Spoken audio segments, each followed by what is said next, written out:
applications are now being accepted for the RadioGraphics social media and digital innovation team. Practicing radiologists or trainees are invited to apply by February 12th, 2024. Welcome to this edition of the RadioGraphics podcast. I'm Dr. Jennifer Weaver, a musculoskeletal radiologist from the University of Texas San Antonio Health Science Center. Today, I'm going to summarize the article, Knee MRI, Meniscus Roots, Ramps, Repairs, and Repercussions by Drs. Thompson, Gorbachova, Fritz, Abrams, Sherman, Shea, and Boutine from the July 2023 edition of the RadioGraphics Journal. This article highlights the historical shift from complete and partial meniscectomies to meniscal preservation surgery and emphasizes the current recognition of the crucial role of the meniscus in knee joint health. The authors nicely summarize new insights into meniscal anatomy and then review new understanding of root and peripheral meniscal injuries. Today, approximately 1/3 of meniscal injuries are viewed as fixable, increasing to over 55% when there's a concurrent ACL injury. A hot topic in the musculoskeletal imaging and orthopedic world is that of root tears and ramp tears. What's so important about these types of tears? Well, although they are amenable to repair, they can be easily overlooked on both MRI and at arthroscopy. And if not treated, there can be significant clinical repercussions of continued pain and accelerated cartilage degeneration. Let's start with meniscal anatomy. The menisci are fibrocartilaginous structures consisting of 5 segments, including the posterior root, posterior horn, body, anterior horn, and anterior root. The menisci have a framework of circumferentially oriented collagen bundles that allow conversion of compressive loads on the knee into circumferential tension, also known as hoop stress. When this hoop stress function is impaired with meniscal injury, the tibiofemoral contact pressures increase greatly. The authors discuss how recently we have come to understand that degeneration of the meniscus, even without tear, with disorganization in the collagen matrix and the intervening channels, is associated with deterioration in diffusivity, biomechanical composition, and biomechanical properties. The authors also discuss the blood supply of the meniscus, commonly divided into 3 zones after about age 11. The most periphery of the meniscus is typically referred to as the red zone, which is perfused from capsular vessels with good healing potential. The middle third, known as the red-white zone, and the inner third, known as the white zone, are considered relatively avascular with decreased healing potential.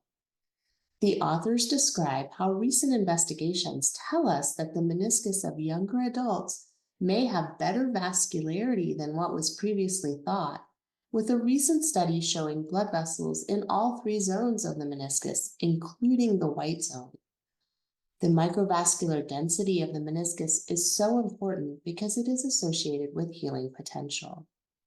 Next, the authors turn to the meniscus roots.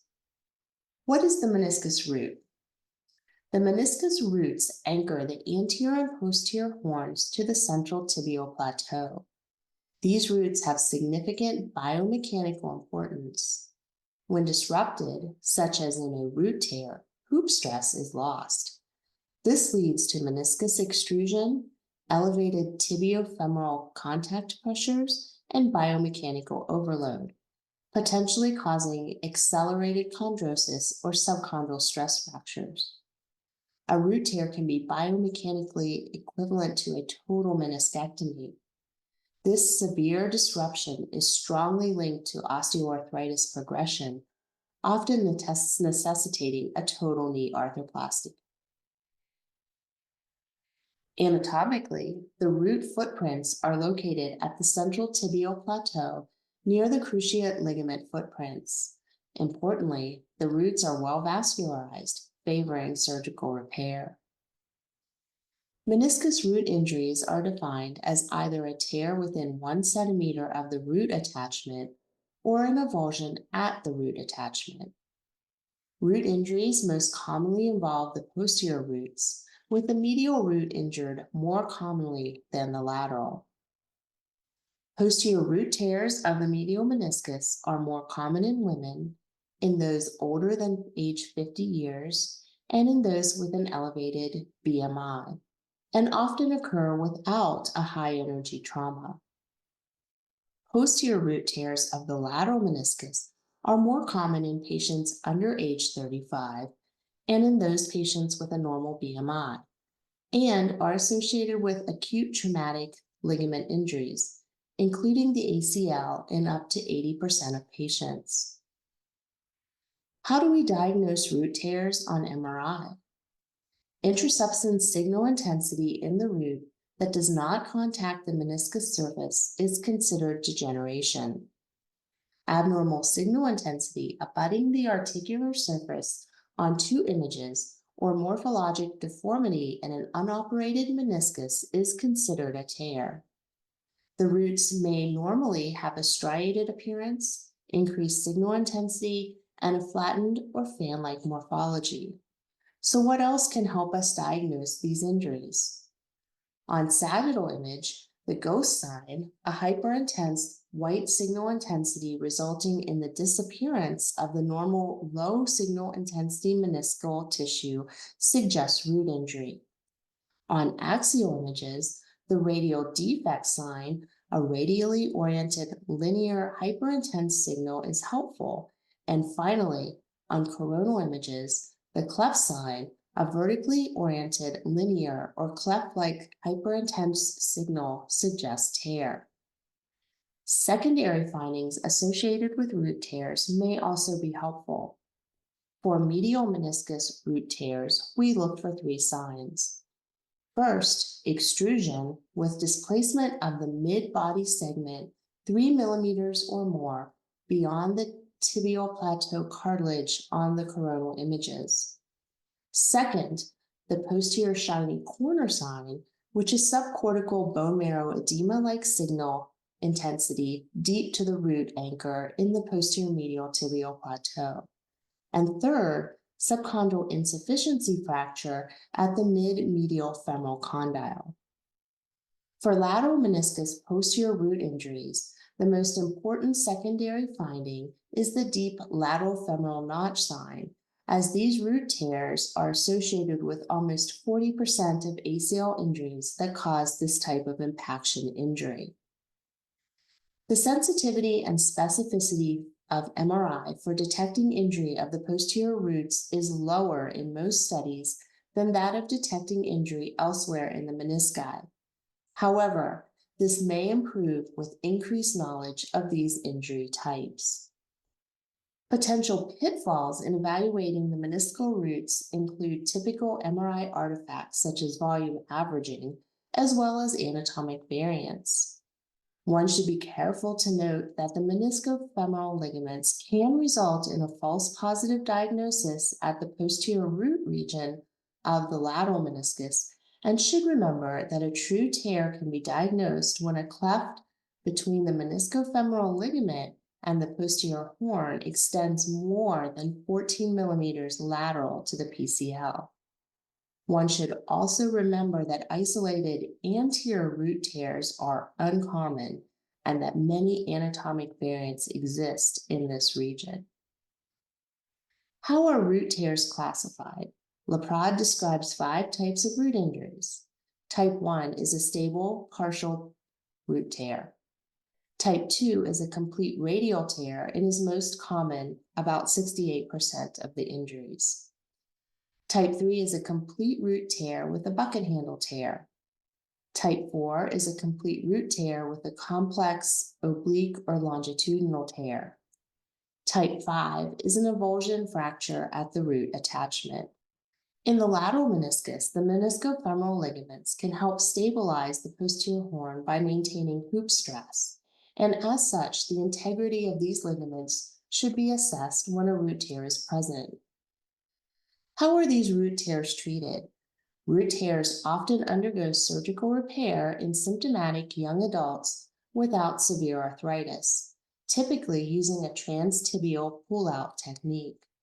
Studies have shown improved patient-reported outcomes and slower osteoarthritis progression following surgery. Poor outcomes of meniscal root tear repairs may occur with severe osteoarthritis and coronal malalignment. Additionally, it has been long thought that medial meniscus posterior root tears can cause meniscal extrusion, but there is new thinking that meniscus extrusion can cause root tears, and there is developing interest in surgical reduction of extruded menisci with meniscotibial repair to prevent these root injuries. Next, the authors turn their attention to injuries at the meniscus periphery. A ramp tear is a longitudinal tear at the posterior horn of the medial meniscus that involves the meniscocapsular junction or red zone, also known as meniscocapsular separation or a vertical peripheral tear. Ramp lesions typically occur with ACL ruptures and tend to accentuate sagittal and rotational laxity in ACL deficient knees, as well as increase the risk of graft rupture after ACL reconstruction. How do we diagnose ramp tears on MRI? The best MRI finding for diagnosing a ramp lesion is vertically oriented, full thickness fluid signal intensity at the junction of the posterior horn and capsule. MRI has a sensitivity of 71% and a specificity of 94% for detection of ramp tears. However, it is reported that approximately 20 to 30% of all ramp lesions are not detected at MRI. A secondary finding that may be helpful in detecting ramp lesions is a bone contusion at the posterior lip of the medial tibial plateau. How are ramp lesions classified? 5 types of ramp type injuries are typically described. Type 1 is a full thickness tear at the capsulosynovial junction. Type 2 is a partial thickness superior tear at the red zone, while type 3 is a partial thickness tear inferiorly at the red zone. Type 4 is a full thickness tear at the red zone, and type 5 is a double full thickness tear at the red zone.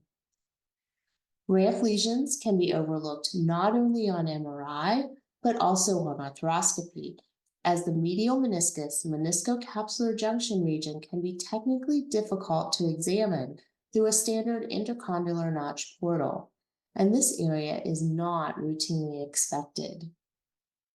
When a ramp lesion is suspected, a posterior medial arthroscopic port can be placed for better visualization. Injuries can also occur at the periphery of the lateral meniscus, often in association with tibial plateau fractures and ACL ruptures. In the setting of a tibial plateau fracture, lateral meniscocapsular separation may be suggested when there is increased distance of greater than 7 millimeters between the lateral meniscus and fibular collateral ligament, as well as when there is a wide zone greater than 7 millimeters of perimeniscal T2 hyperintense signal at the meniscocapsular junction. These types of peripheral lateral meniscal injuries in patients without tibial plateau fractures may be difficult to diagnose. These patients typically present with nonspecific lateral joint line pain, tenderness, and locking symptoms following a low energy injury. In these cases, MRI may be negative. The radiologist should evaluate for a hypermobile lateral meniscus with attention on the anterior, inferior, and posterior superior popliteomeniscal fascicles. Thank you for tuning in, and I hope that you have enjoyed this summary of the article, Knee MRI, Meniscus Roots, Ramps, Repairs, and Repercussions. This article provides a great overview of what's new in meniscal anatomy and highlights what's so important to know about meniscal root and ramp type injuries, from accurate interpretation and classification on MRI to surgical treatment. Please be sure to have a look at the beautiful illustrations and images contained within the article.